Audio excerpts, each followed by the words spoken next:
In the dead of night, a brutal battle rages between two monstrous beasts. A razor-sharp wing slices through the air, a blur of deadly precision.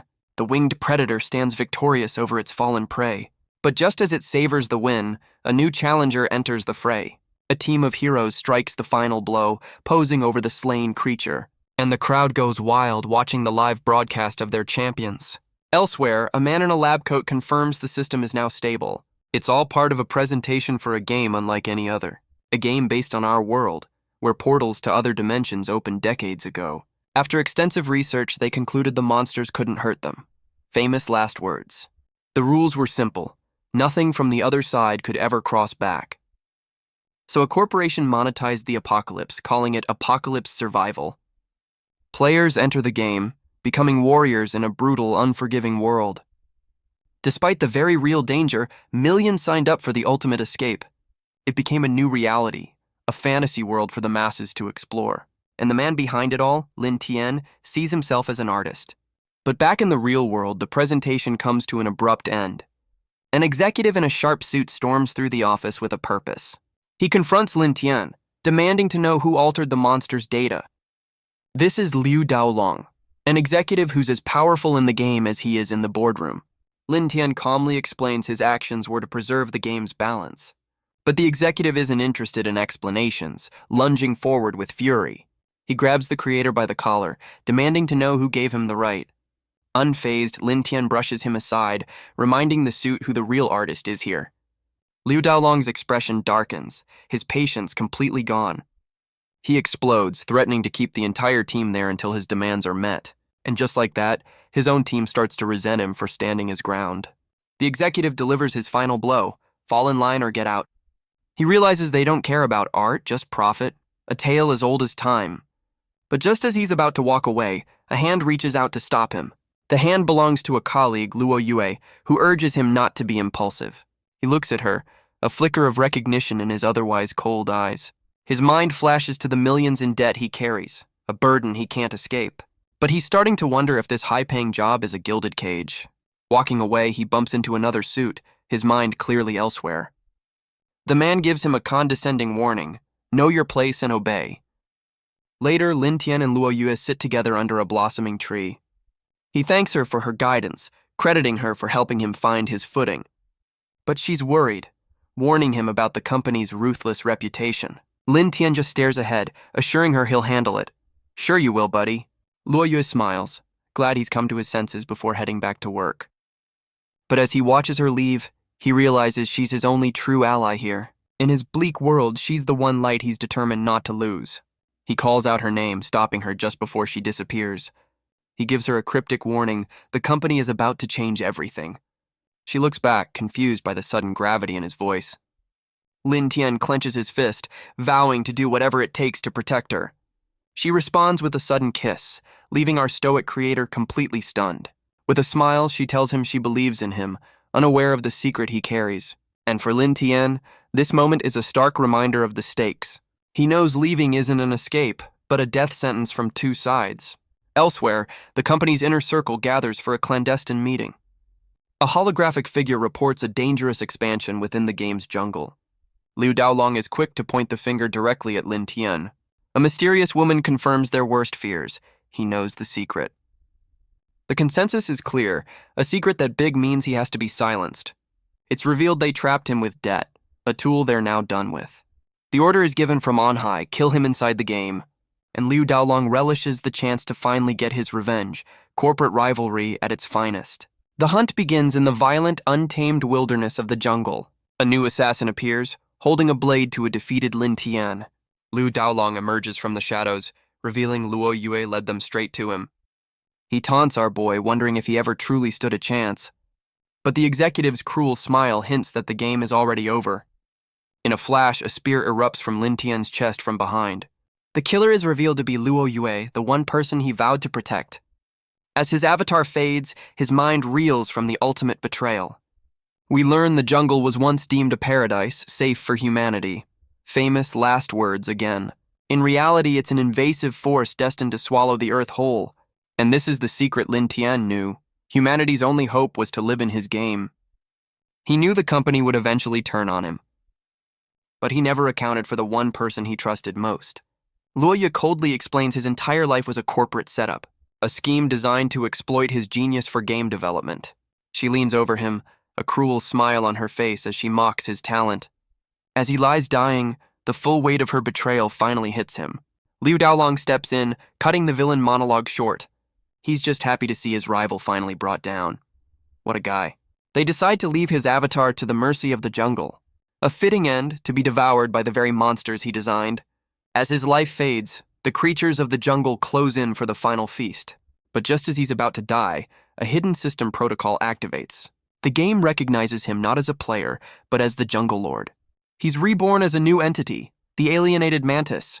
A blinding flash of light erupts, tearing through the forest floor. He finds himself teleported to safety, his escape plan a success. His very form begins to change, twisting into something inhuman. He reveals the company fell for his trap, mistaking his armor for his ace. With a sinister grin, he embraces his true power. The real game starts now. We learn of an ancient legend, the original master of this very domain. The carving depicts a long-lost entity, a creature so powerful it was feared by all. Meanwhile, the company discusses a dangerous anomaly. Master creatures leave their power behind. A determined executive vows to find a solution and eliminate this threat completely. His colleague confirms there are no leads, but the shareholders will be the first to know. And it turns out Lin Tian has found the very power they're so desperate to control. He now seeks something to complement this newfound strength. The jungle system issues his first mission. Survive. Real helpful, guys. He doesn't have to wait long as the predators of the dark forest are already here. His first challengers emerge from the shadows, the fearsome spectral wolves. With his new form ready, Lin Tian prepares for his first battle as the Jungle Lord. His new jungle instinct allows him to sense malicious intent instantly. His first opponents are spectral wolves, low-level beasts that hunt in packs. But he's not worried, knowing he has more than just instincts in his arsenal. He unleashes a new attack skill, moving in a blinding flash of speed. His jungle instinct and flash skill combine, boosting his senses and mobility. He expertly weaves through the pack, using his creator's knowledge to his advantage. He even uses the environment, luring a wolf into a deadly man-eater flower. With newfound grace, he evades another lunge, moving like a true predator. He scoffs at the challenge, finding them surprisingly easy to dispatch.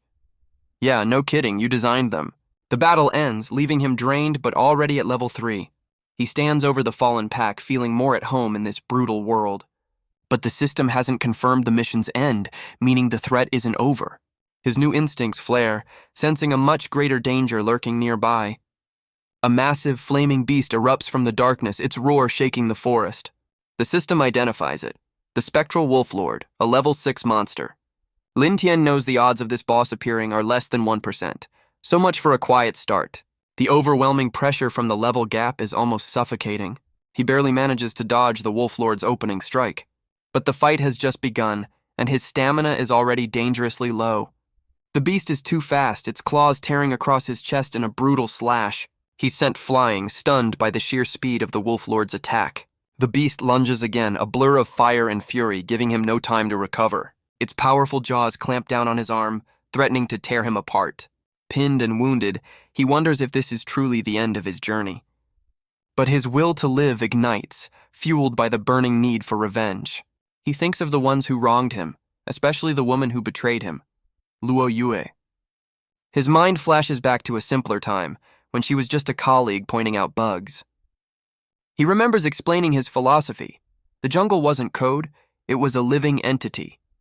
A living system capable of producing betrayals and boss monsters alike. With renewed determination, he resolves to survive, knowing it's the only path to vengeance. He pushes back with all his might, his insectoid wings flaring with power. The thought of revenge is the only thing keeping him in the fight. He breaks free, rocketing away in a desperate bid for survival. But the Wolf Lord has a trick up its sleeve, a blood-tracking ability. The scent of his blood paints a perfect trail for the beast to follow. He knows running is futile. The beast will track him to the ends of the jungle. His usual tricks, the traps he designed himself, are completely useless here. Then through the trees he spots something, a landmark he recognizes. A desperate, insane plan begins to form in his mind. This is his only chance. He soars upward, leading the fiery beast on a chase toward his last hope. He digs his claws into the ancient bark, scrambling up the massive tree trunk. Gritting his teeth through the pain, he refuses to give the beast an easy meal.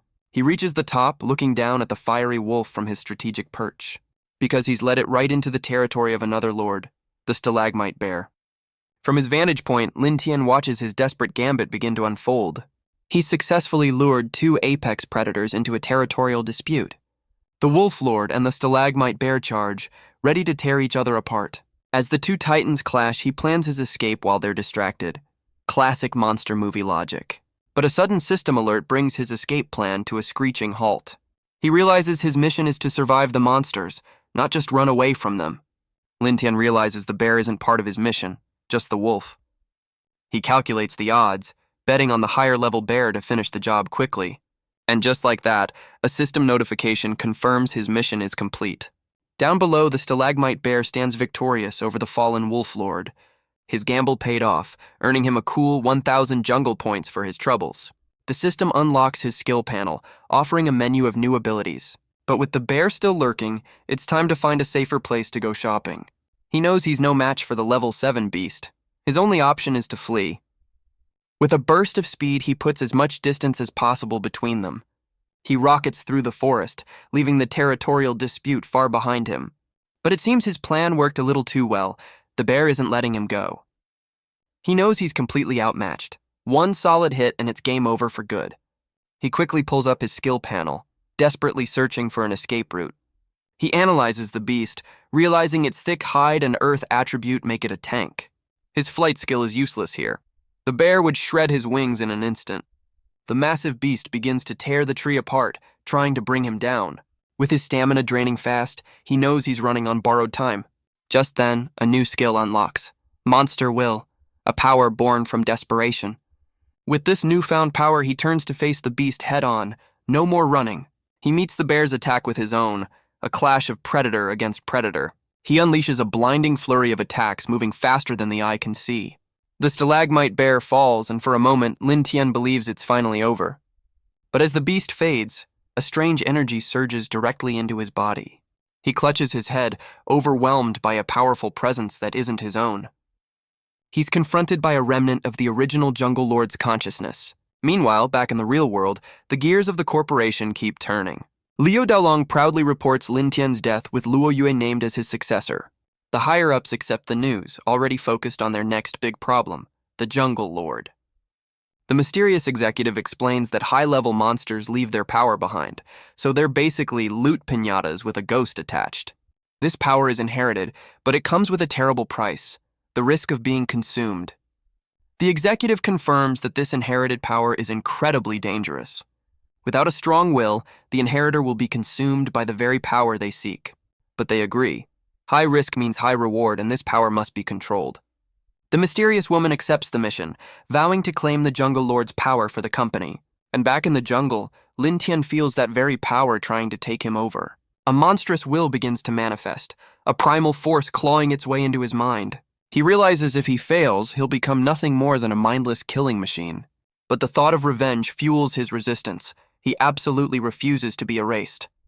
The ancient Jungle Lord's consciousness looms over him, a terrifying spectral beast. It's a battle of wills as Lin Tian stands against the overwhelming force trying to devour him. A brilliant column of light erupts from the forest floor. It explodes outward in a massive shockwave of pure energy. The blast tears through the trees, a testament to his victory. When the dust settles, Lin Tian stands transformed, his will intact. He's unlocked a new evolutionary form, more human but still a monster. His mind turns to his next objective, the Helen Butterfly Elf program. These are light-attributed creatures, designed to be support units. He recalls a meeting where his idea was met with harsh criticism. But Lin Tian defended his creation, insisting the game needed a guide NPC. The argument was settled by the man at the top, who gave him full creative control. Simpler times, eh? The man in charge reminds Liu Daolong that combat exploration is his responsibility. He suggests passing the mission to a man named Luo Feng from another team. Back in the jungle, Lin Tian knows the elves' power will amplify his own. But the program he created has now been handed over to this very same Luo Feng. He realizes Liu Daolong's laziness has created an opening for him to exploit. But he also remembers one of his hunters was from that team, a formidable warrior. To face them, he'll need more skills, starting with his main mission, guard the jungle. The system offers daily quests, from helping mushrooms to mediating spider disputes. Jungle Lord or Jungle Landlord, he dismisses the side missions, finding their rewards far too small for his ambitions. His eyes are on the main prize, a mysterious monster mode for completing the ultimate quest. He decides to grind out some daily missions to unlock a few life-saving skills. His first task is helping the Mushroom Clan, who thank him with a unique local delicacy. Next, he finds himself in a spider's lair, fending off some very unwanted advances. Then it's on to babysitting, protecting a nest from a snake while getting pecked by the chicks. Finally, after a long day of odd jobs, he's earned enough points to unlock a new skill. He weighs his options, poison, stealth, or flight, but a new mission alert interrupts his shopping. The system has a new task for him, and it looks far more serious than his previous quests. The mission is to hunt human intruders, a test of his resolve as the new Jungle Lord. He quickly puts two and two together. Intruders means hunting the game's players. With a sinister smile, he decides to fully embrace his new role and abandon his humanity for good. His first targets are already making their way through a treacherous mountain pass. A team of players carves a path through the low-level monsters with brutal efficiency. They stand over their latest kill, boasting about reaching the Helen Butterfly Elves' territory. Their leader smirks, confident they're about to enter the fabled Fern Tree realm, a place of ethereal beauty, glowing with a mysterious otherworldly light. They're here for a high-reward quest, underestimating the dangers ahead. Famous last words, the trilogy. But their celebration is cut short by a silent, deadly projectile. The leader falls before he even knows what hit him, his companions frozen in shock. The true guardians of this pass reveal themselves, a clan of goblin archers. The players realize their mistake as they're surrounded by an overwhelming force. The players cry out in panic, urging each other to mount a defense. A relentless horde of goblins swarms through the narrow mountain pass. The ambush is a brutal success as the creatures overwhelm the unprepared adventurers. But one of the players unleashes a devastating fire spell, engulfing the battlefield. The goblins are incinerated in the magical inferno, their attack brought to a fiery halt. As the flames die down, a new group of figures emerges from the shadows. It's Luo Feng's team, revealing the first group was just bait for their S-ranked mission. Cold but effective. With the trap sprung, Luo Feng gives the order to wipe out the remaining monsters. His archer takes aim, preparing to unleash a devastating volley. A rain of splinter arrows descends from the sky, ready to finish what the fire started. The rest of Luo Feng's team charges forward, a brutal display of coordinated power. Lin Tian watches from the shadows, acknowledging their ruthless but effective strategy. He considers his own options, knowing his stealth is perfect for the jungle. But he has a code, refusing to harm players who are just passing through. However, Luo Feng's team is a different story entirely. He remembers their brutal tactics, sacrificing others for their own gain. Back in the real world, the consequences of their actions are brushed aside as mere accidents. But one executive isn't buying it, accusing his colleague of hiring known criminals. The man scoffs, telling him to call the police if he's so concerned, a classic corporate shutdown. And for Lin Tian, that's all the justification he needs to act without mercy. He sizes up his opponents, a team of high-level players led by a berserker.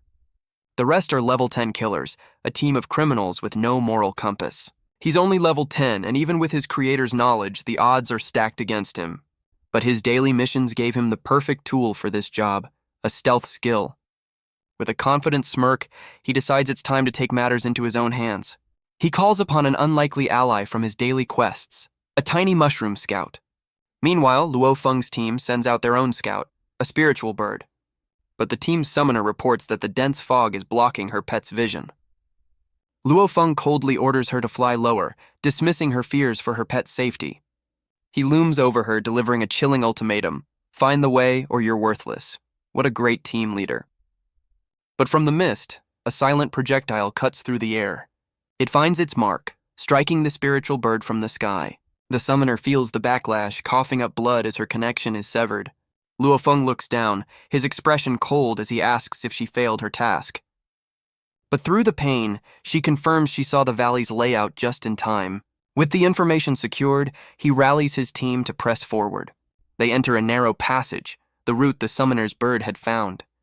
But the ground is covered in a foul substance, making the team recoil in disgust. The summoner insists the path was clear moments ago. This is a recent development. They realize it's a trap, but decide to walk right into it, assuming it's the only way forward. Luofeng barks an order, telling his team to clear the path ahead. From his perch, Lin Tian watches them press on, wondering if his trap was too obvious. But he's unconcerned, deciding it's time to move on to the next phase of his plan. He recalls the Mushroom Clan, seemingly harmless but incredibly useful allies in the jungle. Their ability to travel underground made them the perfect scouts for mapping the valley, a sacrifice he made by enduring their unique cuisine to gain their trust. Some quests are more painful than others. He'd learned about their different types, from purifying mushrooms to the stinky ones creating the trap. And with his preparations complete, the real hunt is about to begin. He unleashes the excitement mushrooms, filling the valley with a scent that drives beasts into a frenzy. And from the darkness, the local predators answer the call, their eyes burning with rage. The team finally makes it through the stinking passage, believing they're in the clear. But one of the players looks ahead, his expression turning from relief to pure shock. He points into the darkness, stammering that what he sees is impossible. A pack of multi-headed flaming wolves emerges, their eyes burning with feral rage. Luofeng dismisses them as low-level trash, ordering his team to clear a path. But the view from above tells a different story. The entire valley is swarming with them. The beasts charge forward in a blur of motion, a stampede of pure fury. Luofeng realizes this isn't a random encounter. Someone is actively fighting them. The team's confidence shatters, and they break ranks in a desperate, panicked retreat. The valley becomes a slaughterhouse as the players are overwhelmed by the monster horde. So much for an S-ranked team. But Lin Tian's plan isn't over. He unleashes the purifying mushrooms. A cloud of pink spores floods the valley, instantly pacifying the enraged monsters. The players are stunned, believing some miracle has just saved their lives. But from the mist, a new figure emerges, asking if they remember their old friend. It's Lin Tian, revealing his new form and the power he now commands. The team finally recognizes the monster as the very man they were sent to kill. They immediately start begging for their lives, blaming the company for forcing their hand. Lin Tian listens, unimpressed by their claims that it was just a job.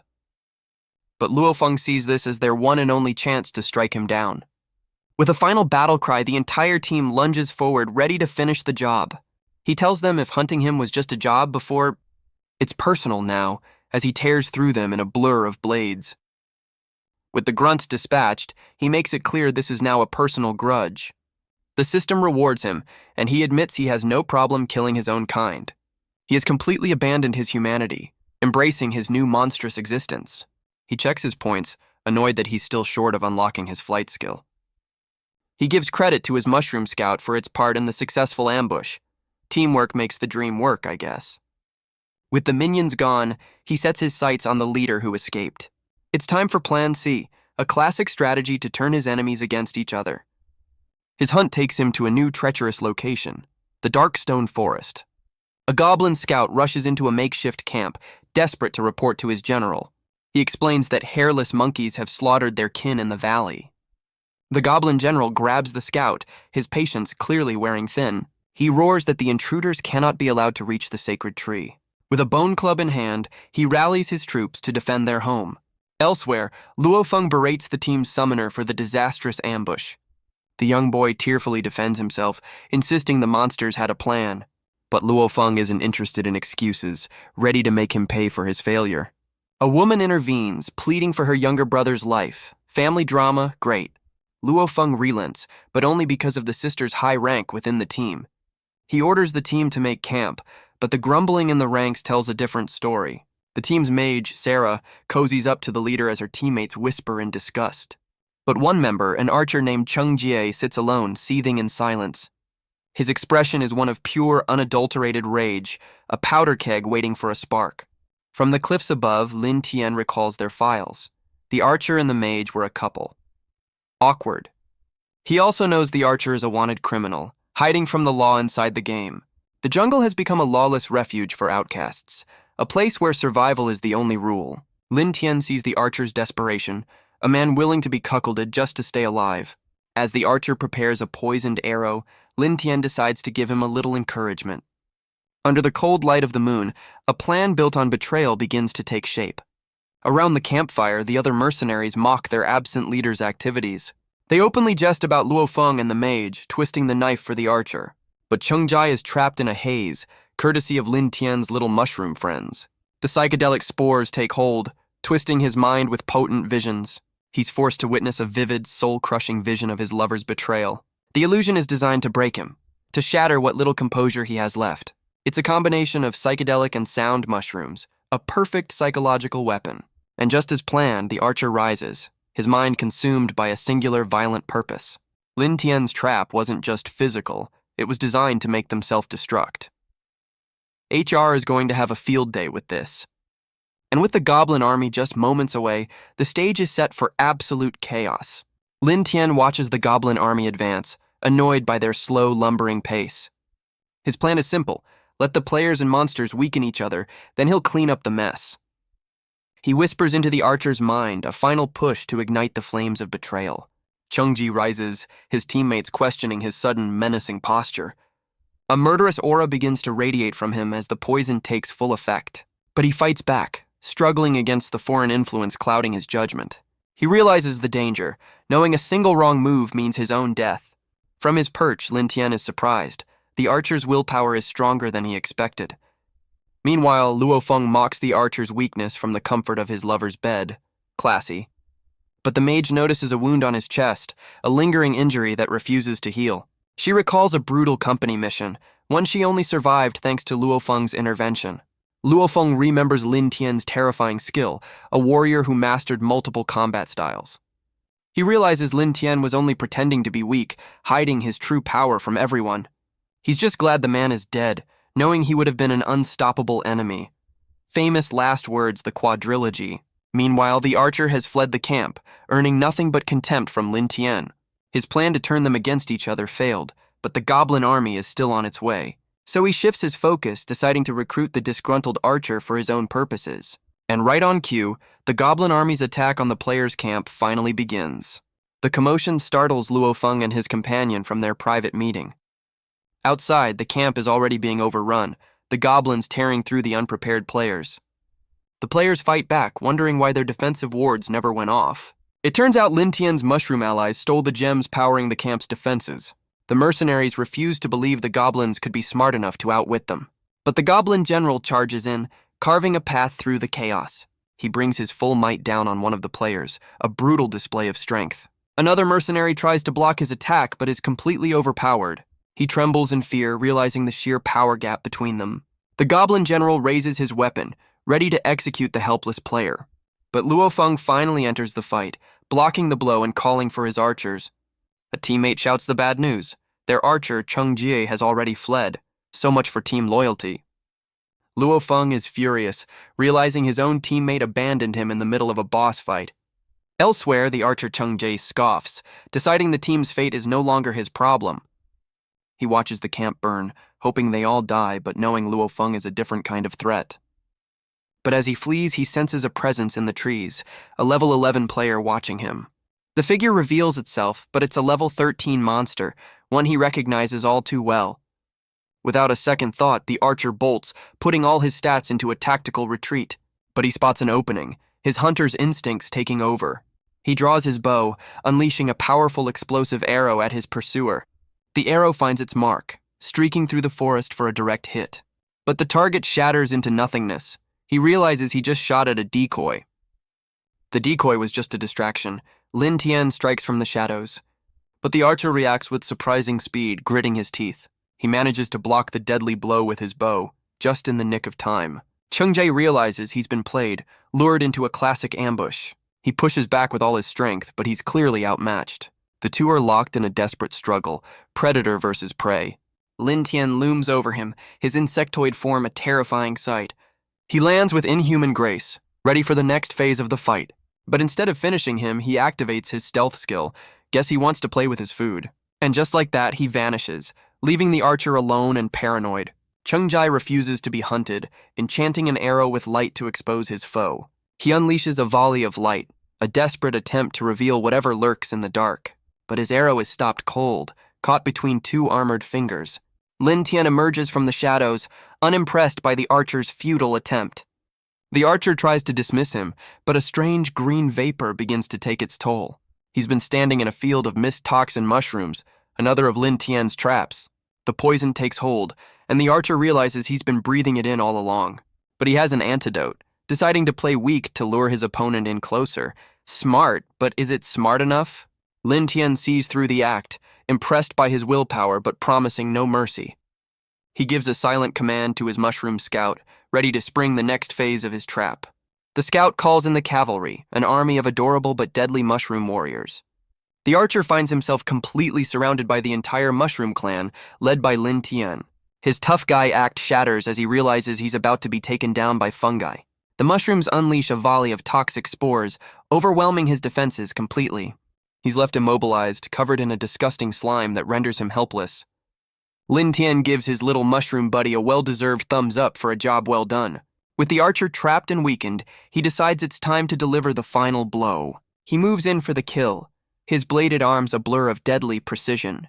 But fueled by pure rage, the archer rises for one last defiant stand. Lin Tian effortlessly dodges the wild shots, explaining the poison has already sealed his fate. Lin Tian calmly dismisses the archer's final desperate attack as useless. The archer's eyes widen in shock, a dawning horror on his face. With a final, brutal strike, Lin Tian cuts the archer down for good. He offers a quiet moment of respect for his fallen but foolish enemy. The system confirms the kill, rewarding him with points and a level up.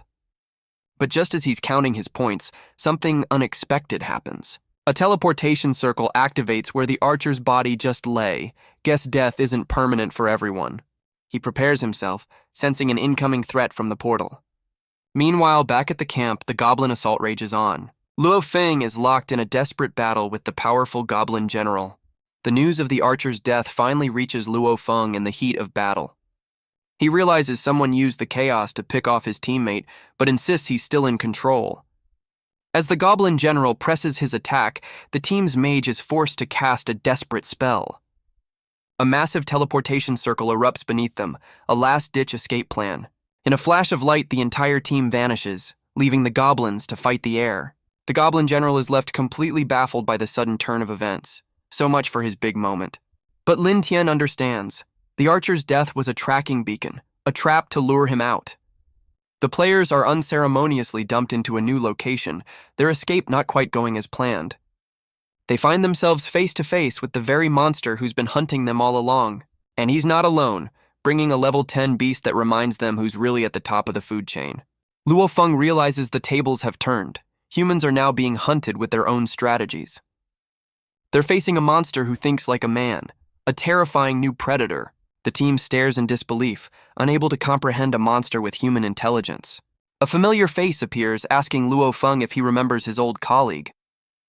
The name hits them like a thunderclap, Lin Tian, the man they thought was dead.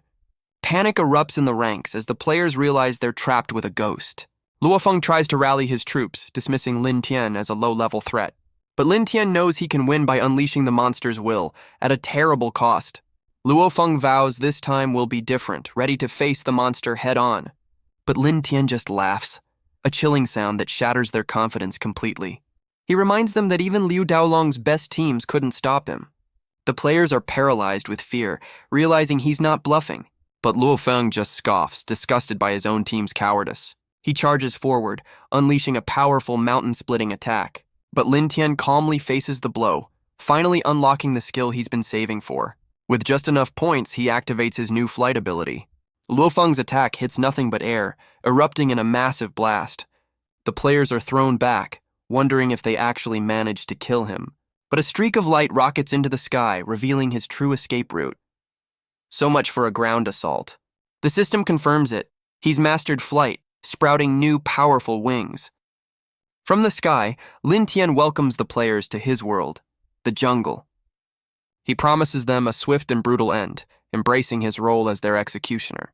Luo Feng orders his team to open fire, unleashing a storm of magic and arrows. But Lin Tian effortlessly weaves through the barrage, mocking their futile attempts.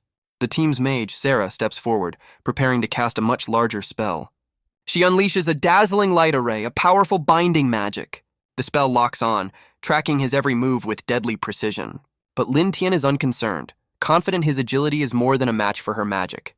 Seizing the opening, Luo Feng leaps into the air for a surprise attack. He brings his massive axe down with enough force to cleave a mountain. But Lin Tian meets the attack head-on, deflecting the massive blow with his armored arm. He's surprised by the sheer power, a reminder of the level 15 warrior's strength. Down below, Luo Feng can only watch in fury as his target escapes into the night sky. From the safety of the clouds, Lin Tian offers a parting gesture and a promise of revenge. Real classy. Luo Feng roars in frustration, ordering his team to hunt the bastard down. But his team is in shambles, the mage completely drained from her earlier teleportation spell. Worse yet, their only skilled tracker is the archer Lin Tian already killed. Talk about poor planning. But Sarah reassures her leader, revealing her binding spell had a secondary purpose. The dazzling light array has left a magical aura on him, a permanent tracking beacon. And as Lin Tian soars through the night, he's completely unaware he's leading them right to him. Lin Tian's objective is clear: cross the valley and reach the fabled tree realm. The key isn't an object, but a hidden altar that requires immense power to activate. His original plan to let his enemies weaken each other was foiled by Luo Feng's clever tracking spell. Now, with the goblins returning to their posts, the altar is completely out of reach. But he knows Luo Feng's pride won't let him report this failure to the company. Meanwhile, the surviving players have regrouped in a strange, crystalline forest. They're still reeling, trying to process how a dead man returned as a monster. The team's morale is shattered. They want to abandon the mission and let the company handle it. So much for that S-rank confidence. But Luo Feng hesitates, remembering the sheer terror of his last fight with Lin Tian. A dark memory surfaces, reminding him that in this world, only the strong have the right to survive. Luo Feng knows he can't report this catastrophic failure to Lu Daolong. The mage, Sarah, reminds him that her tracking spell is still active on their target. But he knows Lin Tian designed the entire game, giving him an unbeatable advantage. He rallies his team, knowing if the company finds out, their careers are over. He realizes Lin Tian's true objective, the altar in the eucalyptus tree realm. Both hunter and prey are now locked in a desperate race to the same destination. A few days later, the players have established a perimeter around the realm. They begin setting up a series of magical crystals to form a barrier. The crystals activate, creating a powerful magical formation to trap their foe. With the final node in place, their elaborate trap is now ready to be sprung. A final touch activates the massive magical barrier. It stretches across the forest, a prison of pure energy. The entire eucalyptus tree realm is now sealed off from the outside world. Sarah confirms the trap is set, but worries the tracking spell is fading fast. But Luo Feng is overconfident, believing Lin Tian is already at his limit. Famous last words, the pentalogy. He knows both his target and the prize are trapped inside the barrier with them. But from the shadows, Lin Tian has been watching their every move. He's been playing a game of cat and mouse, but still hasn't found the altar. His strategy has been to turn the jungle's inhabitants against the players. But the players have caught on, and his hit-and-run tactics are losing their edge. Luo Feng's team is a well-oiled machine, a balanced force nearly unbeatable in the jungle. He sits on a throne of defeated goblins, confident in his team's overwhelming superiority. But Lin Tian remains hidden, his unique nature masking him from their magical tracking. He turns to his mushroom scout, frustrated that the hidden altar remains elusive. But his little ally suddenly has a breakthrough, a literal light bulb moment. The scout confirms it's found the location, and Lin Tian prepares for the final battle. Back with the players, Sarah's tracking spell finally gets a lock on its target. The team spots a disturbance in the distance, confirming their target's location. Luo Feng realizes Lin Tian has found the entrance to the tree realm. He rallies his troops, vowing that this time their target will not escape. Lin Tian knows he's been found, accepting that this will be the final battle. But he has one last trick up his sleeve, a plan to turn the entire jungle into his personal army. He calls upon his mushroom allies, ordering them to mobilize every monster in the region. Their spores create a frenzy, enraging the local wildlife into a stampeding horde. His target is the heart of the eucalyptus tree realm, a place of immense power. Luo Feng's team pushes forward, planning to corner him within their magical barrier. But they quickly realize the entire forest is turning against them, a familiar tactic from their foe. Luo Feng refuses to be intimidated, ordering his team to split up and hold the line. The players engage the monster horde, a desperate attempt to buy their leader some time. Luo Feng believes it's just a trick, luring them into a nest of enraged beasts. He's half right. Luo Feng scoffs, convinced Lin Tian is just a level 12 monster using human tricks. Meanwhile, the rest of his team is locked in a desperate struggle with the monster horde. The goblin general unleashes a devastating earth-shattering attack. Luo Feng braces himself, believing this is the final card Lin Tian has to play. He stands his ground, ready to face the powerful Labyrinth Valley boss head-on. One of the players charges forward, determined to end this distraction quickly. The others watch, but Sarah holds them back, confident in their leader's strength. She has a more important target in mind, her tracking spell finally locking on. With Lin Tian's location confirmed, she leads the charge to finish him for good. And just as they close in, Lin Tian finally finds what he's been looking for. He finally finds it, a massive altar hidden in plain sight behind the eucalyptus tree. He prepares to activate it, using his knowledge of the jungle's ancient language. Luckily for him, he's the one who wrote the language in the first place. But his mushroom scout warns him that the welcoming party has officially arrived. He leaps into action, deflecting the opening volley of attacks with his bladed arms. He lands gracefully, welcoming his pursuers to their final bloody battle. His expression is cold, a predator ready to spring his own trap. He recognizes their strategy, a combination of attack and binding magic. The players praise their mage, Sarah, for her skillful execution. She unleashes a powerful gravity spell, confident there's no escape for Lin Tian now. Lin Tian admits their strategy is sound, a perfect counter to his speed and flight. But he warns them that trapping him is one thing, keeping him is another. A spear-wielding warrior dismisses his bluff, telling her team he's just a monster.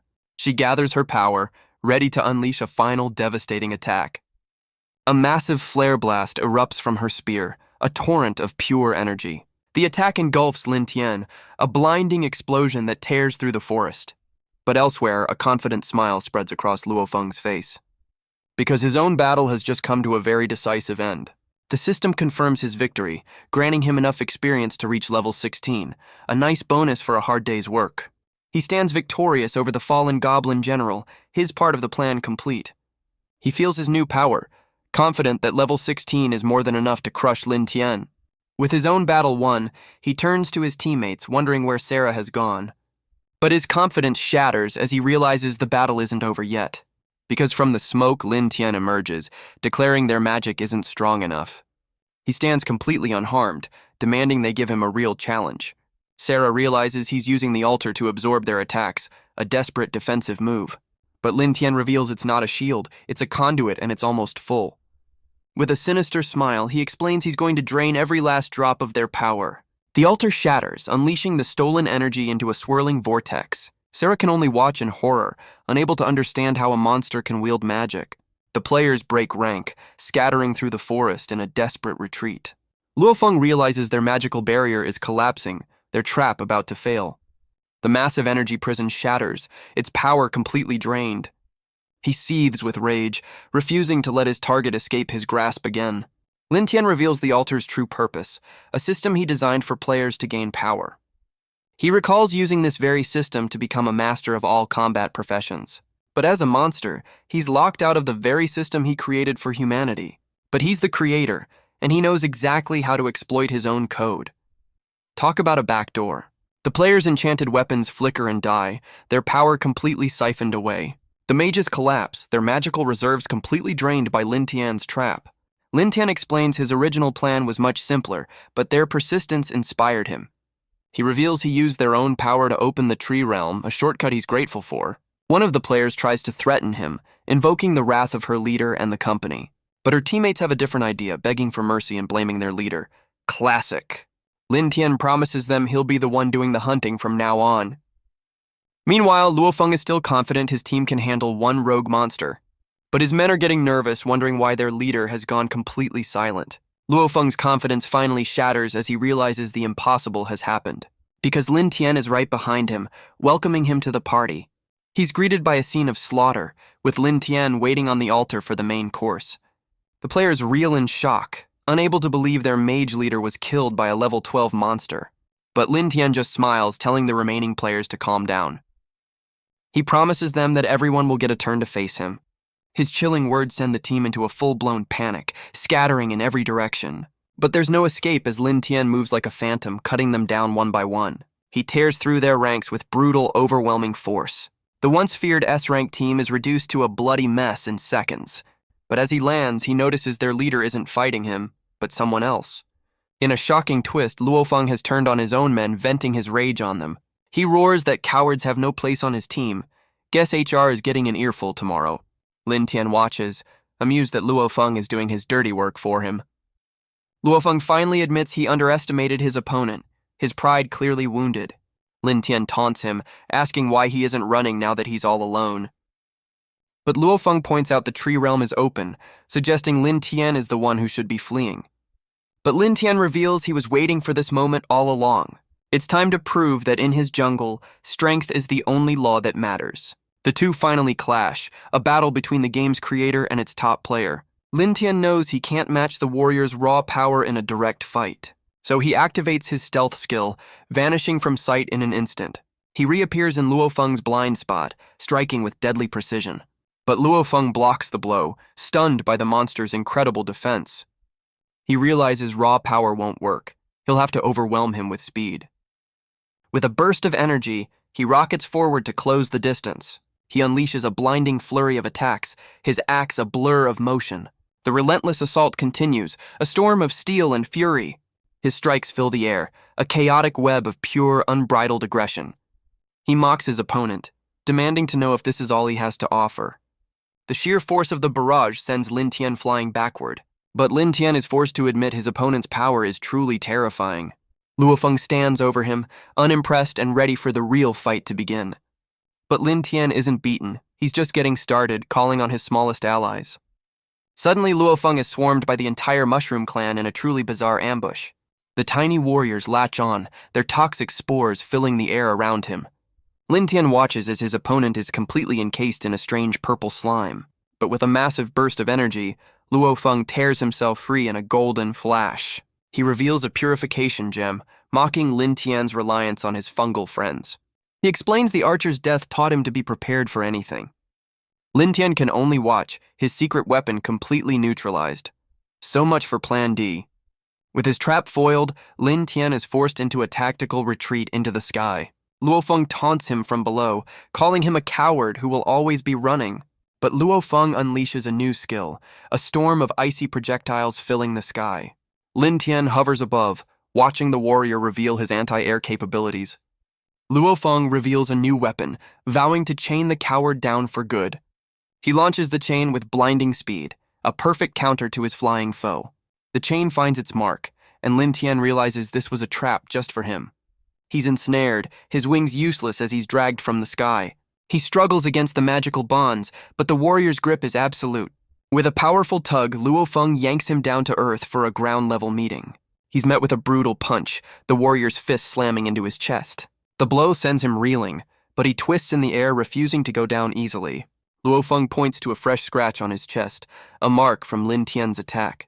And for Lin Tian, that single scratch is all he needed. The warrior's defense is broken. Luo Feng scoffs, mocking him for landing such a pathetic wound after all that effort. But his taunt dies in his throat as a strange green energy spreads across his skin. Lin Tian reveals the points from killing Sarah's team unlocked his final skill, poison.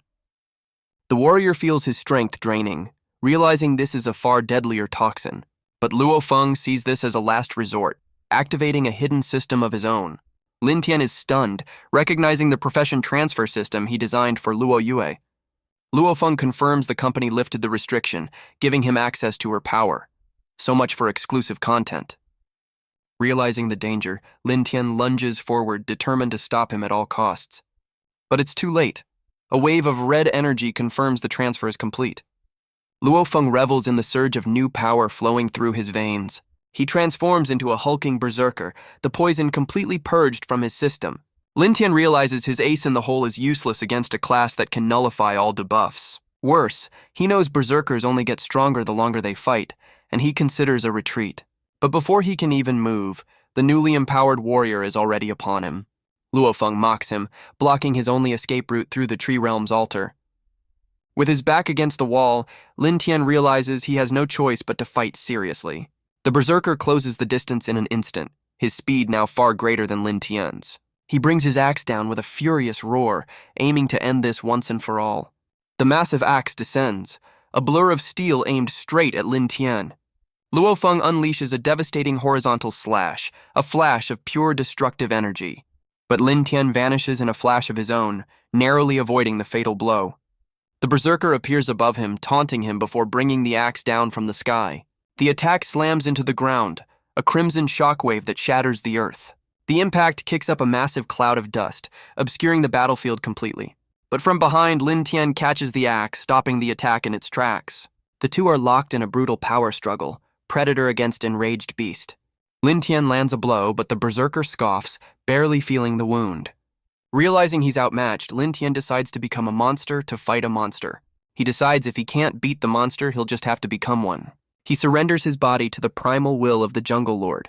Luo Feng struggles to hold his ground against the sudden surge of power. A new, terrifying form charges forward, overwhelming the berserker completely. The two clash in a blur of motion, the very ground shattering beneath them. Luo Feng is thrown back, stunned by the sheer force of the counterattack. Lin Tian reveals his true monster form, a terrifying evolution of his power. He descends from the sky like a meteor, ready to end this fight for good. He lands with predatory grace, his eyes locked on his terrified opponent. Luo Feng can only stare in disbelief, wondering how many aces his foe has left. Lin Tian's eyes burn with a cold, predatory light. But every blow he lands only fuels the berserker's rage. Luo Feng weathers the storm, his power growing with every hit. He grins through the pain, embracing the brutal exchange. And just like that, his rage meter hits its absolute peak. With his power maxed out, he unleashes his ultimate attack. The two become a whirlwind of destruction, tearing the battlefield apart. But even in this monstrous form, Lin Tian seems to be smiling. Luo Feng roars, pouring every ounce of his strength into the final blow. Their clash erupts in a cataclysmic explosion of pure energy. Luo Feng admits his opponent is impressive, even as he's being overwhelmed. He offers a final, grudging moment of respect for the man he hunted. But his body finally gives out, the berserker's rage fading completely. Lin Tian stands over him, the victor in this brutal final exchange. He unleashes one last surge of power, a final decisive blow. But the cost of victory is high, as both warriors collapse to the ground. A classic double KO. Meanwhile, back at Shenchuang headquarters, the corporate world keeps spinning. Liu Daolong is furious, demanding to know why Luo Feng has gone completely silent. But the mysterious woman from the inner circle steps in to calm the situation. She delivers the grim news. She's located Luo Feng and it's not good. Liu Daolong's expression darkens, sensing the gravity of the situation. Back in the jungle, Lin Tian collapses, the battle's toll finally catching up. He realizes the monster's will is growing stronger, a side effect of his new power. With his last ounce of strength, he crawls toward the altar, his only hope. His vision fades as he questions if he can even make it this short distance. But a system alert confirms his main quest is complete, unlocking the reward store. He sees it as his salvation, a last-ditch chance to regain control.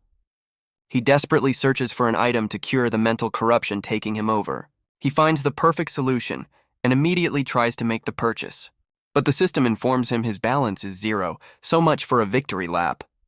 Lin Tian's rage flares as the system denies his purchase for insufficient funds. But he remembers a loophole, a function to exchange battle trophies for points. The system scans the battlefield, collecting Luo Feng's axe, armor, and gems. The loot cashes in for 1,200 points, just enough to buy the life-saving potion. He laments trading away rare items without even getting to inspect them first. A true gamer's regret. With the purchase confirmed, a glowing potion materializes before him. Meanwhile, Liu Daolong and the mysterious woman walk a sterile corporate hallway. He's stunned to learn that Luo Feng has entered the eucalyptus tree realm. She explains a massive power surge was detected, but Luo Feng never reported in. She leads him to a massive chamber, suggesting the incident is far more serious.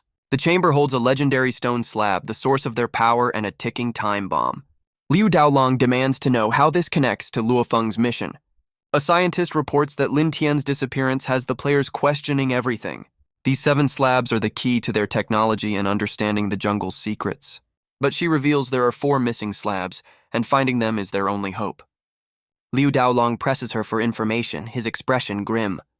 She reveals her suspicion. One of the missing slabs is hidden in the tree realm. Liu Daolong sees this as an opportunity, but she worries for Luo Feng's safety. He decides to take matters into his own hands, leaving her with a final order. And deep within the jungle, a mysterious altar hums with an unknown power. The potion works, suppressing the monster's will and pushing him to level 15. But he knows it's just a temporary fix, not a permanent cure for his condition. He laments having to trade all of Luo Feng's gear for a single overpriced potion. With the immediate crisis averted, he decides to explore the store's other features. He discovers a handy storage feature and decides to spend his remaining 700 points. His eyes land on a powerful piece of chest armor with a high defense rating. He knows this armor would have been a game changer in his last fight, but the system hits him with the most dreaded message in any game: insufficient funds. He explodes in frustration, realizing the armor costs more than he has. The grind never ends, does it? The reality of his financial situation hits him like a ton of bricks. But just as he's broke, a new mission alert pops up. He's tasked with saving the Helen Butterfly elves from intruders. The reward is a big one: jungle points and access to the B-rank skill panel. Lin Tian considers the possibilities, remembering his last skill was the dangerous monster's will. He decides it doesn't matter. The company will soon learn who the new master of this realm is. His loyal mushroom scouts eagerly await their next command. He tasks his fungal friends with cleaning up the battlefield, covering his tracks. A good leader knows how to delegate. With his new objective set, he prepares to enter the eucalyptus tree realm. He steps through the altar, which now serves as a glowing portal to his destination. Elsewhere, a desperate prayer is offered up to a prophet and savior. The Helen Butterfly elves plead for help, completely unaware their savior is already on his way. The sacred fire burns, but the elves' prayers remain unanswered. Their ritual fails, and the elves begin to lose hope in their devotion. Their leader laments that years of prayer have yielded nothing. She offers one last desperate plea to the heavens for a sign. But her prayer is cut short by a panicked scout with terrible news. The goblins have found them, and they're closing in with brutal speed. One of the elves is quickly overpowered, pinned down by the savage creatures. The elf leader tries to reason with them, but the goblins just mock their broken treaty. With no other options, they turn back to the sacred fire for a miracle. The goblins laugh, convinced no savior is coming to stop their slaughter. But from the altar, a figure emerges, and the elves believe their savior has finally arrived. The goblins just mock their faith, charging forward to finish what they started. A golden blur slices through the air, cutting down the attackers in a flash. It's Lin Tian, effortlessly stopping a goblin's attack with his armored hand. He unleashes a devastating counter, a whirlwind of blue energy and sharp blades. Standing over the fallen creatures, he wonders why goblins are even in this sacred realm. The elves are overjoyed, hailing him as the Lord and Savior they've been waiting for. But Lin Tian is completely bewildered by their sudden devout worship. Talk about a warm welcome. Elsewhere in the village, an elder dismisses the savior as nothing more than a myth. But the younger elves argue back, insisting he's real because he came from the altar to save them. The elder scolds them, furious they ventured into goblin-infested territory. The elves explain they were seeking medicine for their sick friend, Gigi, but the elder refuses to accept that this stranger is their fabled savior. The elves plead, insisting he's their only hope to save their friend's life. Later, Lin Tian's medicine works, and the sick elf's condition finally stabilizes. He accepts their praise, his confidence earning a suspicious look from the elder. He internally laments the cost of the potion. A hero's work is never cheap. The elder grudgingly allows him to stay until the patient has fully recovered. And just like that, he's surrounded by his new, very devoted fan club. Lin Tian gets down to business, asking why goblins have overrun their lands. The elf explains the goblins invaded long ago, forcing their princess into a pact. Lin Tian recalls that the elves are a support class, making them vulnerable to other races. His true objective is the princess, the one with the purest royal bloodline. He finally asks them to explain this whole savior prophecy they keep mentioning. But they just point back at him, completely confused as to why he's asking. They quickly decide he's a reincarnation, which explains his convenient amnesia. He realizes they're so gullible he doesn't even need to come up with a cover story.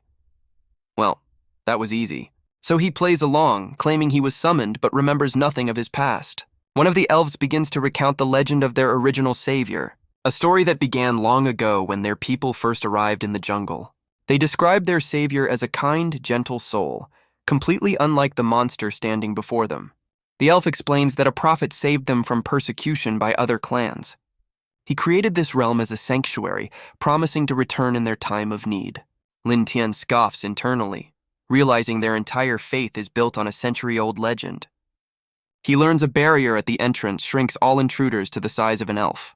But he quickly gets down to business, asking for intel on the goblin forces. He needs to know exactly what kind of enemy he's up against. The elf confirms the goblins have taken over most of the realm, their numbers growing unchecked. Their forces are led by level 15 generals and a terrifying level 20 king goblin. Even their strongest warrior, a level 25 lord, was no match for the goblin king. So much for a simple rescue mission. Lin Tian analyzes the situation, realizing the goblins are individually weak. The elf explains their queen once threatened mutual destruction to force a truce, but the truce was a lie, and the goblins continued their slow, relentless invasion. Lin Tian correctly guesses the Goblin King's true motive, a baptism from the princess. He explains this baptism breaks a monster's level cap, a rare and powerful evolution. The Helen Butterfly Elves are one of the few races capable of performing this ritual. With the queen's one-time power already used, the Goblin King set his sights on the princess. The elves weep, knowing this ritual would enslave their princess to the Goblin King for life. Lin Tian rises with fury, vowing to protect the princess from such a disgusting fate, because he remembers her as his appointed assistant, a creation he refuses to abandon. Lin Tian finds their tragic backstory a bit too cliché for his taste. He cuts to the chase, asking for the princess's location. But there's a catch. The skeptical village elder controls the teleporter. He realizes his first step is to win over the elder's trust. But a sudden system alert warns him that an enemy has been detected. The elves panic, but Lin Tian stands ready for the incoming threat. A goblin general flies into view, clearly looking for a fight. The elves mistake his system alert for a prophecy, hailing him as a true seer. He sees this as the perfect opportunity to prove his worth to the village. The battle is about to begin in the heart of the Helen Butterfly village. The elves confront the general, reminding him of the pact between their people. But he's not here for a treaty. He's hunting the monster hiding in their village. The elves leap to his defense, insisting their savior is no intruder. But the village elder dismisses their faith, calling Lin Tian a temporary outsider. She stands her ground, ordering the goblin general to leave them in peace. The general scoffs, deciding if they won't hand him over, he'll take him by force. But Lin Tian intercepts the attack, blocking the massive blow with his armored leg. The impact sends a shockwave through the clearing, a testament to his strength. He reveals himself, telling the goblin he's come out to meet him personally. Lin Tian mocks the fallen general, wondering how he fell after just one kick. Looks like someone skipped leg day. The goblin general rises, his eyes burning with rage as he recognizes his target. He lunges forward, but Lin Tian meets his raw power with calculated strength. A system notification confirms the bounty, 1,000 points for the general's head.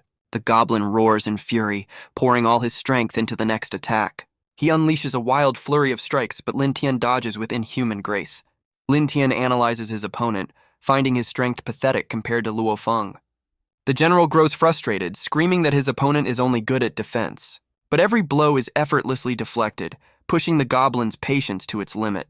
Lin Tian smirks, asking if the big guy is already losing his temper. With a cold smile, he decides it's time to stop playing and end this fight. His bladed arm stops the attack cold, the goblin stunned by his raw defense. The general panics, quickly downing a potion to even the odds. He promises to end this in 3 rounds, ever the showman for his new fans. But a sudden pain reminds him of the monster lurking within his own mind. The goblin sees a flicker of weakness, his confidence suddenly returning.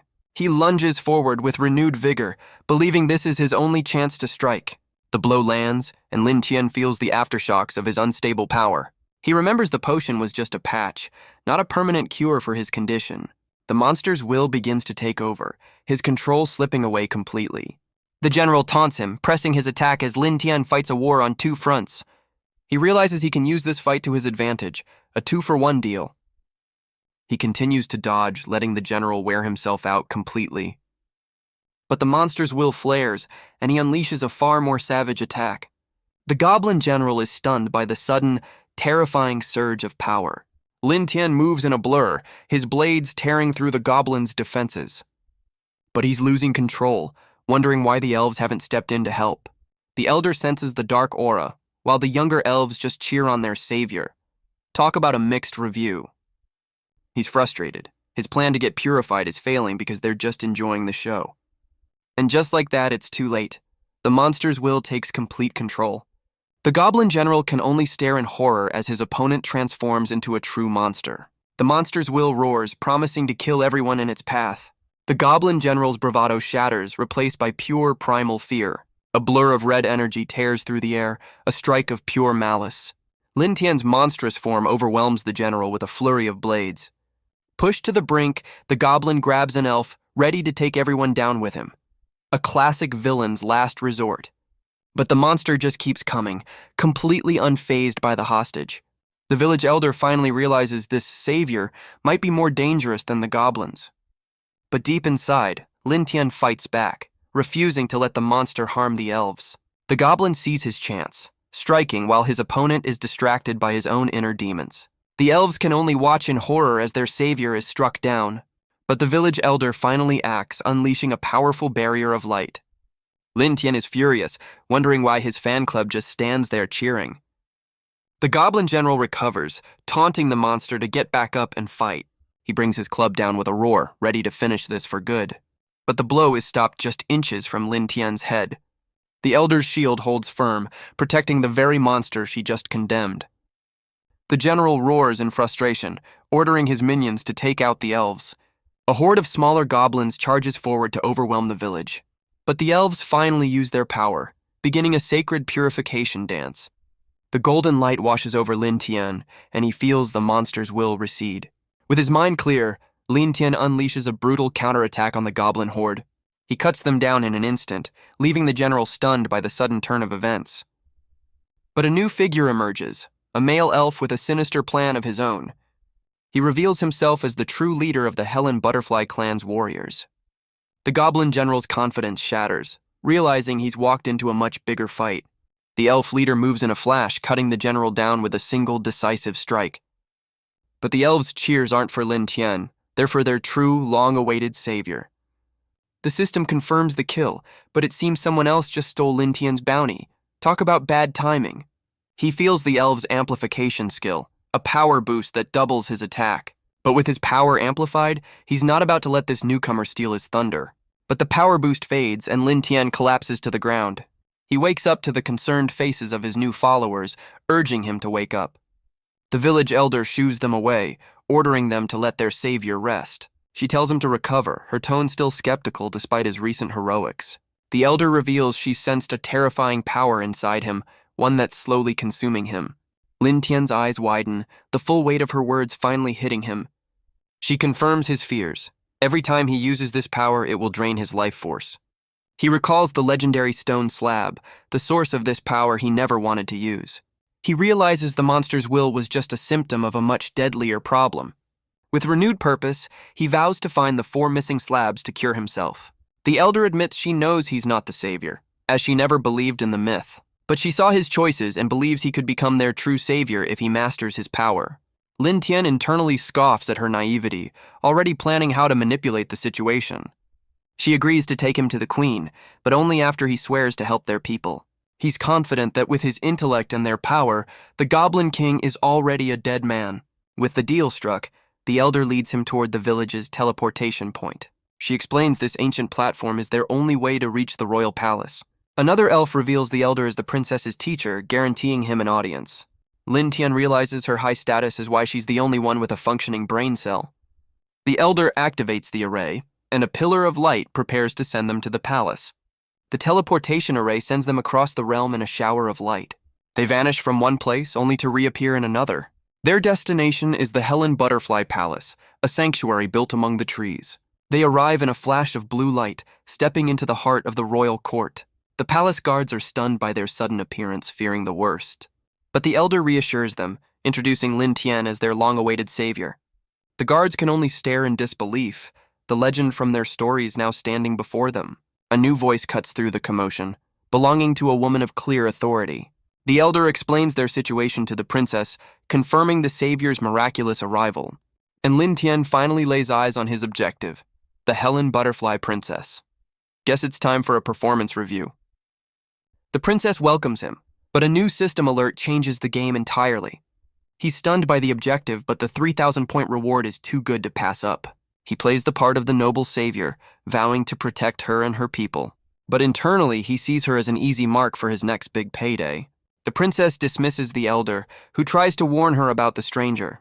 But the princess waves off her concerns, completely charmed by their new guest. She asks how she can possibly repay him for his miraculous return. Her method of repayment is a bit more direct than he was expecting. He's completely caught off guard as she closes the distance between them. He realizes this isn't a rescue mission. It's a classic honey trap. He's knocked out cold, the princess's plan a complete success. His mind races, realizing he's fallen for a classic seduction ploy. He wakes to the princess's voice, her expression a mix of concern and suspicion. But the reality of his situation sends a jolt of pure panic through him. He's been tied up with the princess demanding to know his true identity, so much for a warm welcome. She reveals she never believed in the savior, and his entire story falls apart. With her patience gone, she decides to kill him, but he quickly name-drops the elder. The princess considers this, but decides she's not as easily fooled as her teacher. Lin Tian realizes words won't work. He'll have to offer a more physical apology. With a burst of strength, he shatters his bonds, knocking the princess off her feet. He moves in, his sharp claws ready to end the fight for good. With a cry of shock, the princess is pinned to the ground beneath him.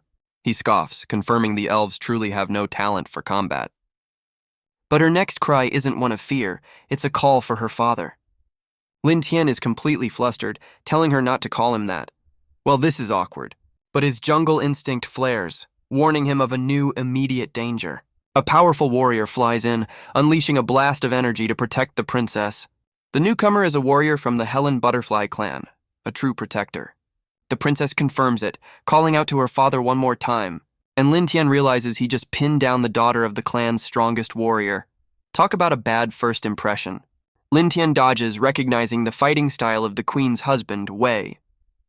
The system won't let him attack, confirming the warrior isn't a true enemy.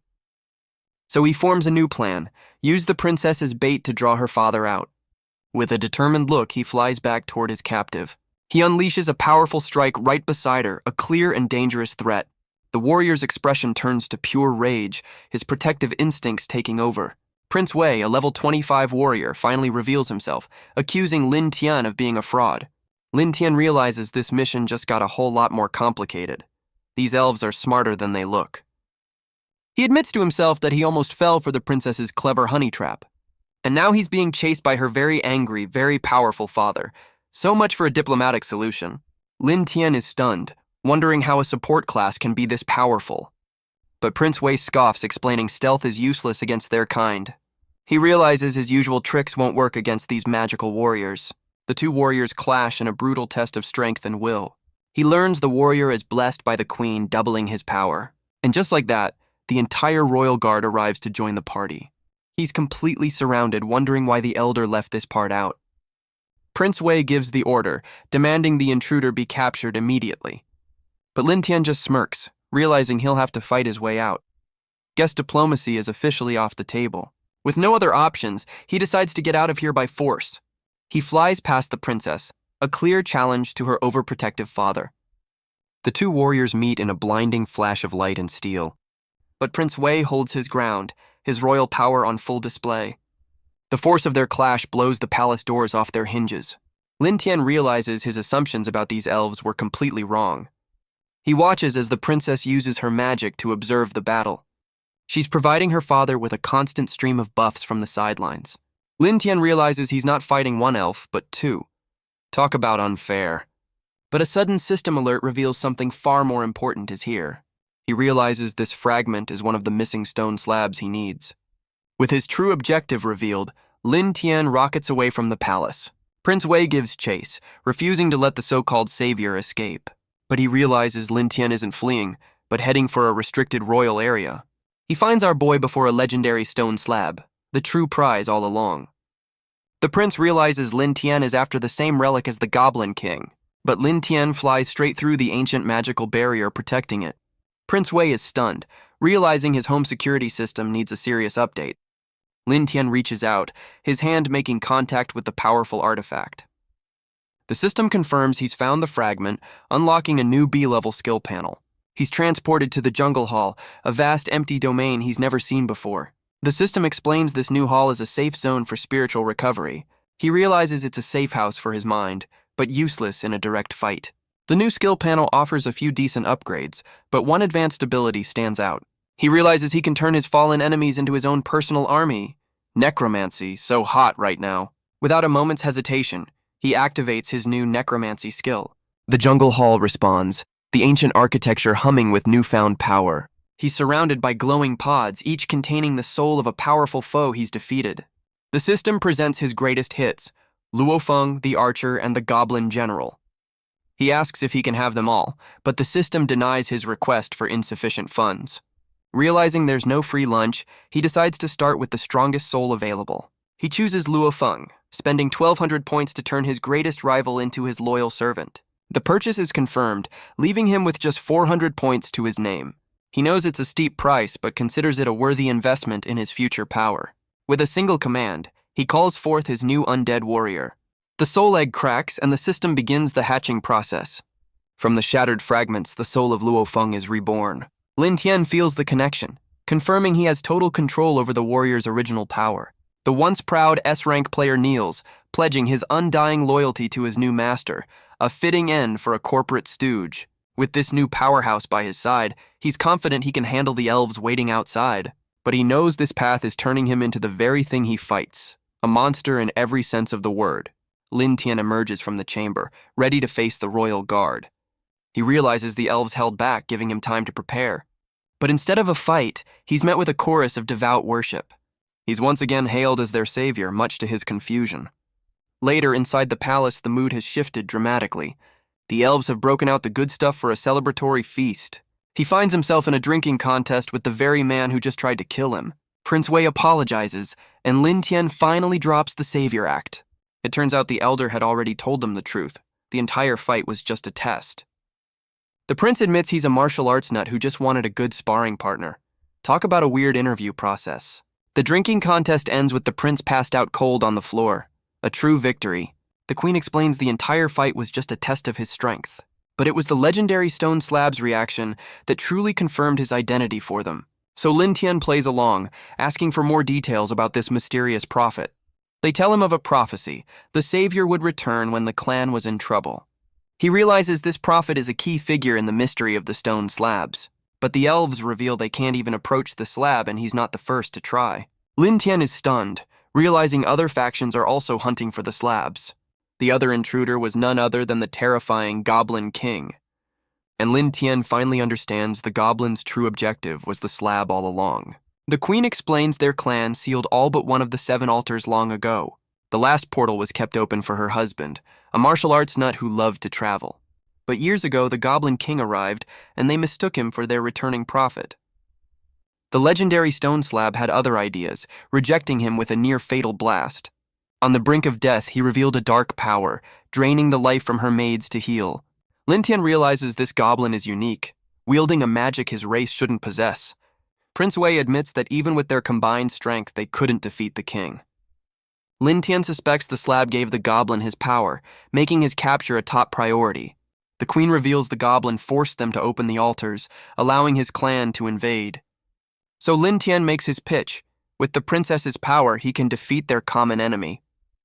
He realizes the baptism is the key to unleashing his full power against the Goblin King. But the princess immediately shuts him down, refusing his request outright. He tries to reason with her, but she stubbornly refuses to explain her logic. She explodes with frustration, offering no reason for her stubborn refusal. Her handmaidens explain the catch. The baptism is reserved for a life partner. And just like that, our boy realizes this mission involves a marriage proposal. It's essentially a marriage vow, and the princess refuses to bind herself to a stranger. So to save the world, he has to marry into the royal family. No pressure. But their debate is cut short as a royal guard bursts in with terrible news. The Goblin King has shattered their defenses and is on a direct path to the palace.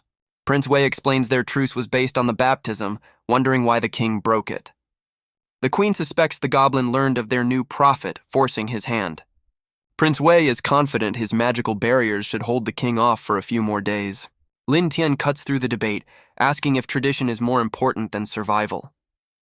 The princess seems swayed, giving him the floor to make his case. He offers a simple contract, a temporary power-up to kill the king, then they part ways.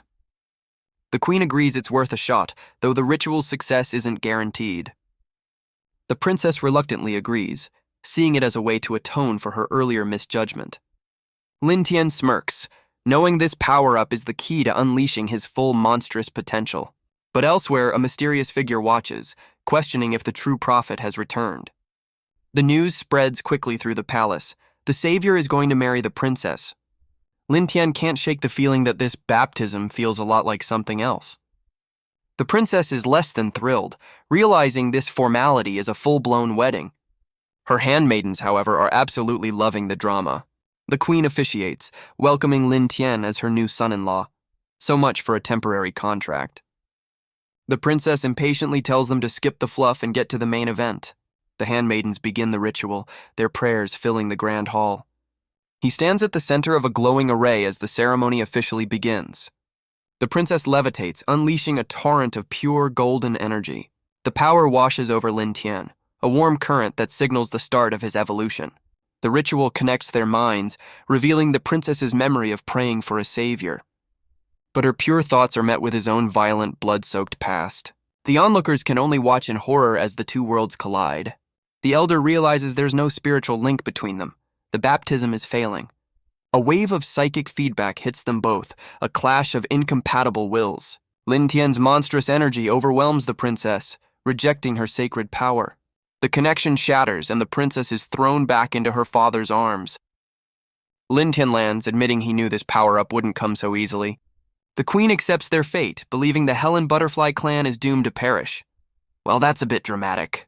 But as a handmaiden tries to console him, Lin Tian seems completely unfazed by the failure. Prince Wei explains the ritual requires a true connection, which they clearly lack. The queen reveals the prophet's sanctuary made them weak, leading to their current crisis. Lin Tian is clearly confused, realizing saving them might mean something else entirely. The royal couple kneels, pleading for him to lead their people back into the jungle. Lin Tian asks the obvious question, what happens to them if he leads everyone else away? The queen reveals their plan, a last stand to buy everyone else time to escape. But Lin Tian immediately rejects their sacrificial plan, refusing to leave them behind. The queen reminds him that his current power isn't enough to face the Goblin King alone. But Lin Tian has another idea, a plan that benefits everyone, especially himself. The royal couple looks on, waiting to hear this mysterious new plan. He reveals his new strategy, Operation Seduce the Princess. The plan begins in a scenic forest garden, where the princess sits alone on a swing. She's clearly still annoyed by the whole forced marriage situation. But her solitude is interrupted by a sudden, almost magical shower of petals. Lin Tian makes his grand entrance, offering a single rose and a charming smile. He asks if she's unhappy, laying the charm on thick. But his romantic gesture backfires spectacularly, tanking her favorability score. Lin Tian panics internally, realizing cheesy movie tropes don't work in real life. Meanwhile, her parents watch from afar, completely misreading the situation as romantic. Despite the rocky start, Lin Tian continues his attempt to win her over. The princess holds a blade to him, her trust in outsiders completely gone. She reminds him that without the baptism, he's just a powerless pretender. But Lin Tian just smirks, hinting he has other powers he's yet to try. His sudden confidence catches her off guard, and she demands to know his plan. Without another word, he grabs her and leaps from the garden into the forest below. So much for a gentle approach. Meanwhile, the queen asks the elder for an update on the clan's evacuation. The elder reports the clans are ready, hoping Lin Tian can still win the princess over. But a guard bursts in, screaming he's taken the princess to goblin territory. The royal couple can only stare in shock, their last hope now a kidnapper. They land hard in the new territory, the princess knocked unconscious from the impact. The princess wakes up, accusing him of having ulterior motives. He silences her, revealing they're in the heart of goblin territory. She demands to know his plan, but he just reminds her this is what she asked for. He sees the fear in her eyes, realizing this is his chance to earn her trust. He explains he's here to scout the enemy, to see this famed king for himself. A bold, if not reckless, move. And just like that, a goblin general appears, a 1,000-point bounty on his head. Lin Tian sees this as a perfect opportunity to earn points for a new skill or servant. The princess urges him to retreat, but he assures her he's not fighting alone. With a confident smirk, he decides to let his new servant handle the introductions. He summons his undead warrior, the soul of Luo Feng now bound to his will. He explains Luo Feng was once a mighty warrior, curious to see what's left of his power. With a single command, he orders his new servant to take down the goblin. The undead warrior acknowledges his master, his eyes burning with red light. Elsewhere, a goblin scout is completely bored, blissfully unaware of the coming storm. The two warriors charge forward, a blur of motion as the battle finally begins. Their massive axes clash, the goblin general demanding to know who dares intrude. But Lin Tian quickly learns a harsh lesson. His servant's fight drains his own stamina. Talk about a hidden fee. He realizes any damage taken will be shared, a dangerous link between master and servant. Worse yet, it seems the resurrection process has weakened Luo Feng's original power. The two are locked in a brutal struggle, a test of this new diminished strength. Lin Tian watches from above, annoyed the Goblin King hasn't shown up yet.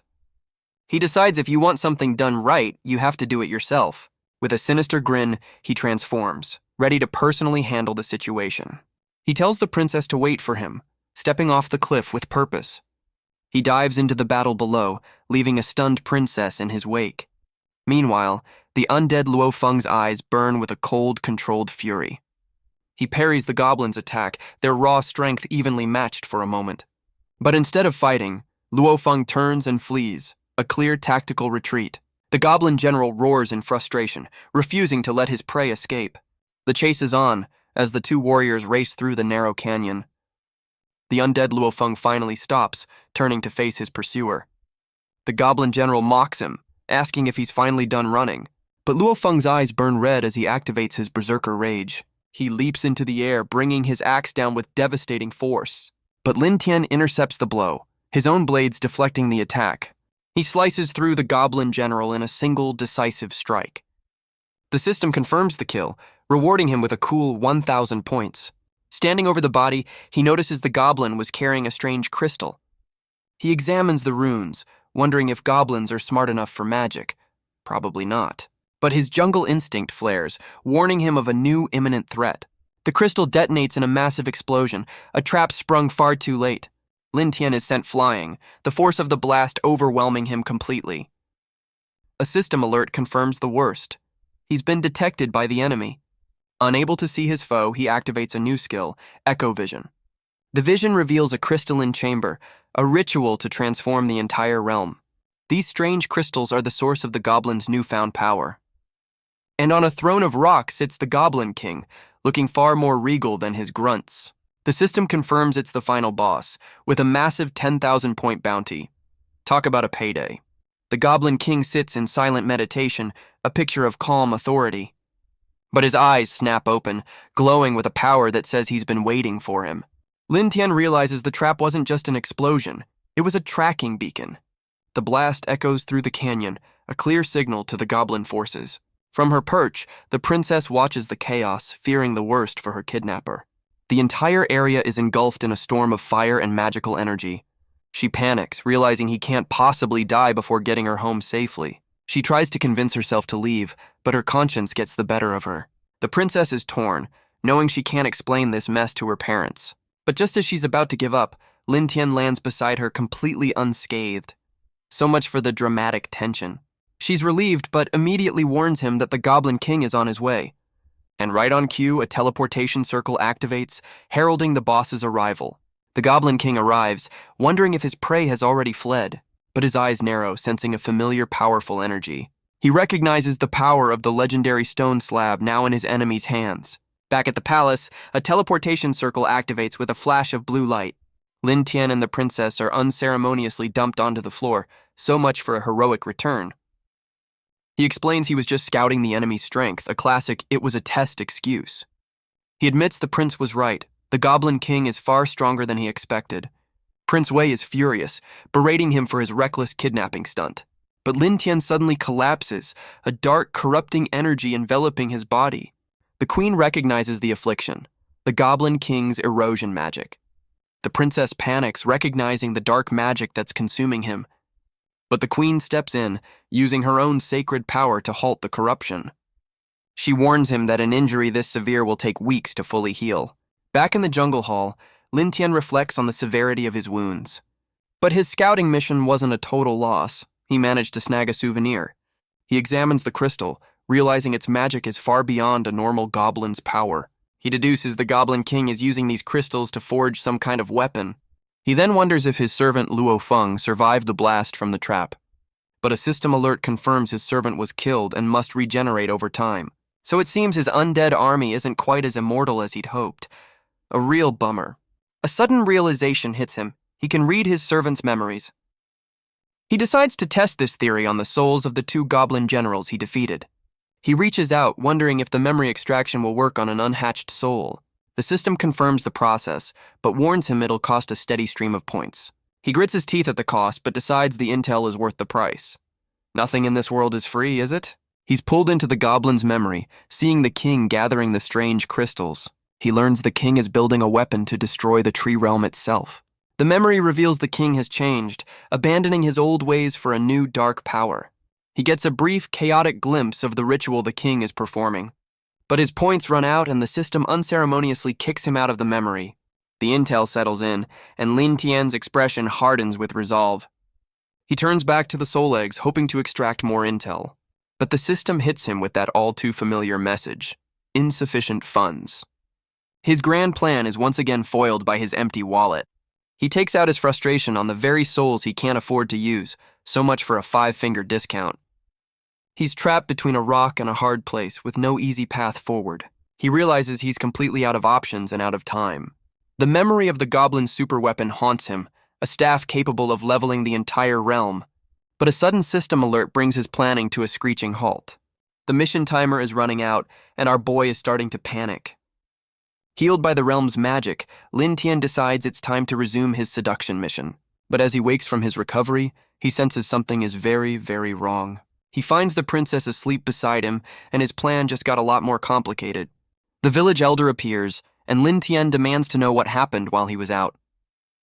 She explains the queen has ordered the clan's evacuation, following his lead. And the royal couple themselves have gone to face the Goblin King, buying them time.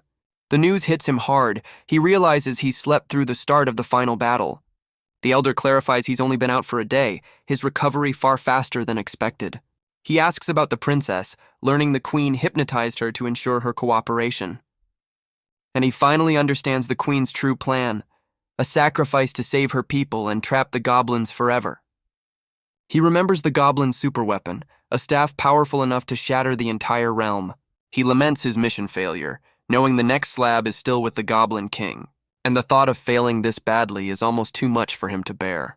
But the elder bursts in, insisting there's still a chance to save her people. Meanwhile, the Helen Butterfly Palace is already engulfed in the flames of war.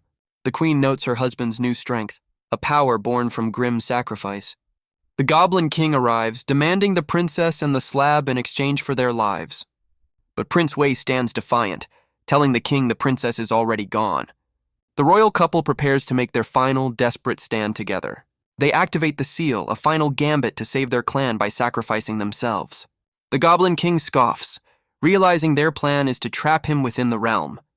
But he reveals his staff, declaring he was prepared for their desperate gambit. He slams the weapon down, unleashing a wave of pure destructive energy.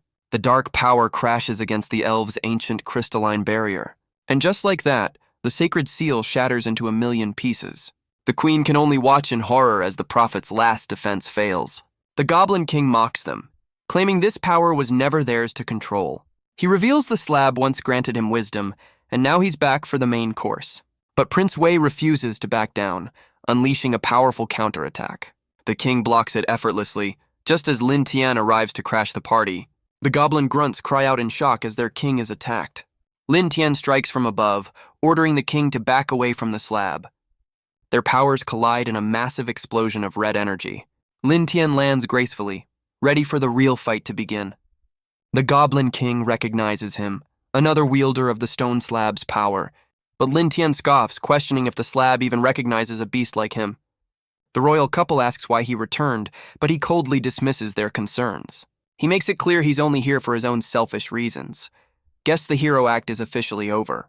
The Goblin King is intrigued, vowing to capture him and uncover his secrets. But as grunts try to ambush him, his echo vision reveals their pathetic attempt. The two goblin grunts are easily pushed back by an unseen force. But it's Lin Tian who stands between them, completely unfazed by their attack. He unleashes his newly acquired poison skill, a deadly toxin for his foes. The venom spreads quickly, weakening the grunts with every passing second. He combines this with his echo vision, striking their vital points with lethal precision. The two goblin generals fall without even putting up a fight. The system rewards him handsomely, granting him 1,800 points for the easy cleanup. He turns to the Goblin King, telling him to stop sending pawns and bring a real challenge. Guess someone's feeling a little greedy for points. The Goblin King's eyes burn with rage, happy to oblige the request. He unleashes his full power, a terrifying aura of pure dark energy. The Goblin King unleashes a blast of pure dark energy, but Lin Tian easily evades the attack. his speed more than a match for the king. He dispatches another grunt with a look of sheer annoyance. He's disappointed, wondering where the real point fodder is. The grind is real, even for a jungle lord. He cuts through another goblin, a blur of blue light and deadly precision. The royal couple asks if he has a plan, still clinging to the prophet narrative. He tells them to handle the small fry while he deals with the main event.